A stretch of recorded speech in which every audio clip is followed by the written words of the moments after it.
राष्ट्रीय जनता दल परिवार की ओर से भारतवर्ष के सभी वासियों को, खास करके बिहार, झारखंड एवं विश्रामपुर विधानसभा क्षेत्र के सम्मानित नागरिकों को 15 अगस्त स्वतंत्रता दिवस के अवसर पर मेरी ओर से हार्दिक शुभकामना एवं बधाई। जय हिंद, जय भारत।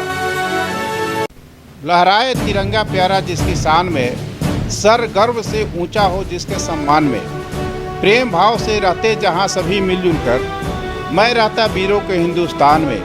आज़ादी के 75 वर्ष पूरे होने पर राष्ट्रीय जनता दल परिवार की ओर से आप सभी देशवासियों को हार्दिक शुभकामनाएं।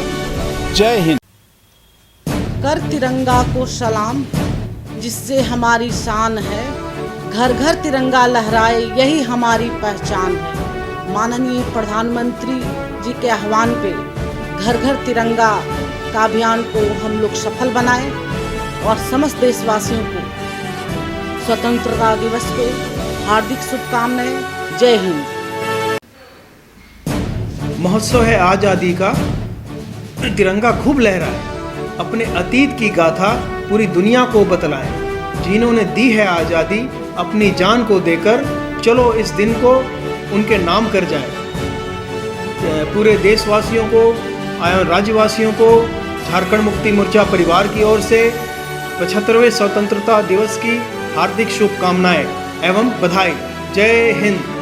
पासवा की ओर से, कांग्रेस परिवार की ओर से और माननीय वित्त मंत्री डॉक्टर रामेश्वर उरांव जी की ओर से समस्त झारखंड वासियों को आज़ादी की 75वीं वर्षगांठ की हार्दिक बधाई और शुभकामनाएं देता हूँ। स्वतंत्रता के 75वें वर्षगांठ पर आप सभी देशवासी, प्रदेशवासी और रांची के तमाम नागरिकों को बहुत बहुत शुभकामनाएं, बहुत बहुत बधाई। आज इस स्वतंत्रता के 75वें वर्षगांठ में हम संकल्प लें कि भारत को एकजुटता और अखंड बनाए रखने के लिए हम सब कार्य करते रहेंगे। नमस्कार। आइए आज हम सारे भारत के लोग 75वां वर्षगांठ आज़ादी का मनाने जा रहे हैं और सबको मैं बधाई देता हूं, शुभकामनाएं देता हूं। कांग्रेस पार्टी ने और आज़ादी की लड़ाई में जो हमारे शहीदों ने इस देश के लिए अपनी कुर्बानियां दी हैं, उनको नमन करता हूं। जय हिंद। 15 अगस्त के दिन हम अपने समस्त राज्य एवं देशवासियों को बधाई देना चाहता हूँ, क्योंकि इसी दिन अंग्रेजों से हमें मुक्ति मिली थी और आज पूरा देश आज़ादी का अमृत महोत्सव मना रहा है।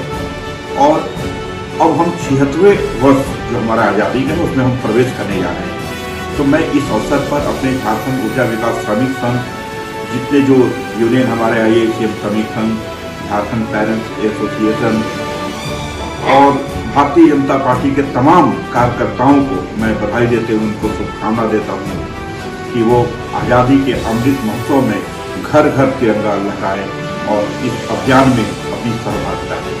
सारे जहां से अच्छा हिंदुस्तान हमारा 75वां जश्न आज़ादी के मौके पर तमाम मुल्कवासियों को मेरे तरफ से तहे दिल से मुबारकबाद और बधाई। नीतीश सरकार में मंत्री पद नहीं मिल सका उपेंद्र कुशवाहा को।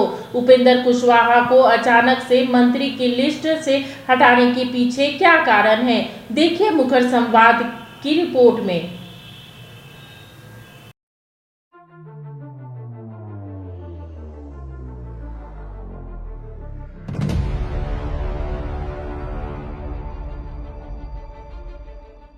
एक एक करके नीतीश कैबिनेट के सभी मंत्रियों ने शपथ ले ली। ये नए मंत्री हैं, कुछ पुराने चेहरे हैं और कुछ नए लोगों पर इस बार भरोसा जताया गया है, लेकिन ज्यादातर चेहरे पुराने हैं क्योंकि नीतीश कुमार कोई भी गलत स्टेप नई सरकार में लेना नहीं चाहते थे। लेकिन इस सब के बीच एक खास चीज, वो ये कि उपेंद्र कुशवाहा को नीतीश कैबिनेट में जगह नहीं मिली, यानी नीतीश कैबिनेट में उपेंद्र कुशवाहा का पत्ता कट गया। सवाल यह है कि अचानक क्या हुआ। उपेंद्र कुशवाहा अक्सर नीतीश कुमार के करीबी माने जाते रहे हैं।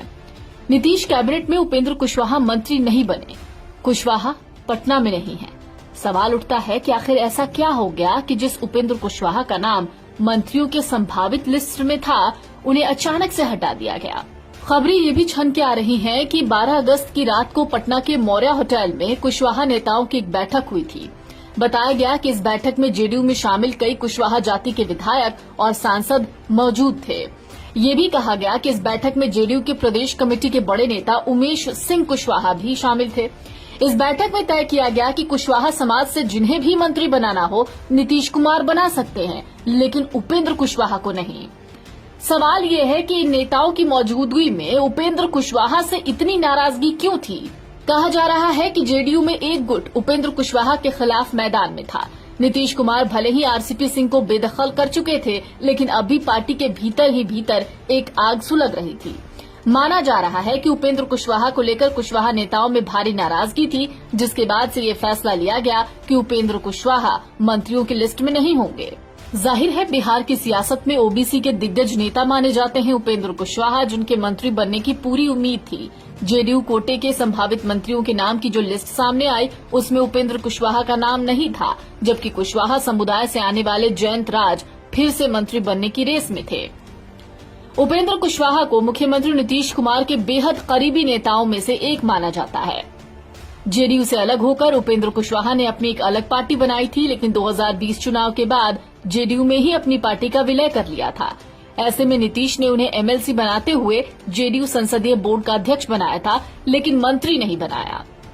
हालांकि इसी बीच उपेंद्र कुशवाहा का एक ट्वीट सामने आया, जिसमें उन्होंने बिहार सरकार के मंत्रियों को शपथ लेने पर बधाई दी है और साथ ही लिखा है कि सरकार में शामिल सभी मंत्री बेहतर आपसी समन्वय के साथ नीतीश कुमार जी के नेतृत्व को पूरी ताकत देंगे। साथ ही बिहार में पूर्ण अमन चैन को बनाए रखते हुए विकास को नई ऊंचाई तक पहुंचाएंगे। ख्याल रखे, सिर्फ बिहार ही नहीं पूरे देश के लोगों की नजर है हमारे ऊपर। कहा जा रहा है कि उपेंद्र कुशवाहा की ये बधाई भी है और नीतीश कुमार को नसीहत भी। जाहिर है शपथ लेने वाले मंत्रियों में कांग्रेस के दिग्गज नेता मदन मोहन झा का भी नाम नहीं था। इतना ही नहीं, आरजेडी से भी कई नेताओं को झटका लगा है। अलग है भाषा, अलग है धर्म, अलग है जाति, अलग है प्राण, पर हम सबका एक है गौरव, राष्ट्रध्वज तिरंगा श्रेष्ठ।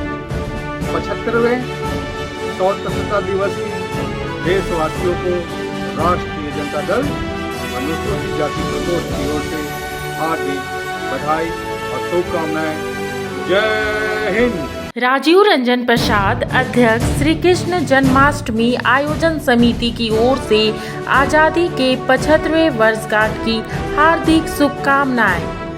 दही हांडी प्रतियोगिता में आप सभी सादर आमंत्रित है।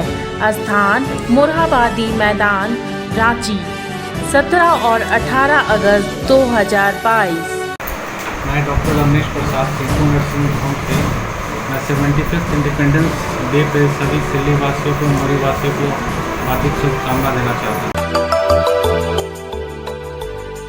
मिनी लंदन, मैक्लुस्कीगंज, प्रकृति की गोद में बसा ड्रीम डेस्टिनेशन आपका कर रहा है इंतजार।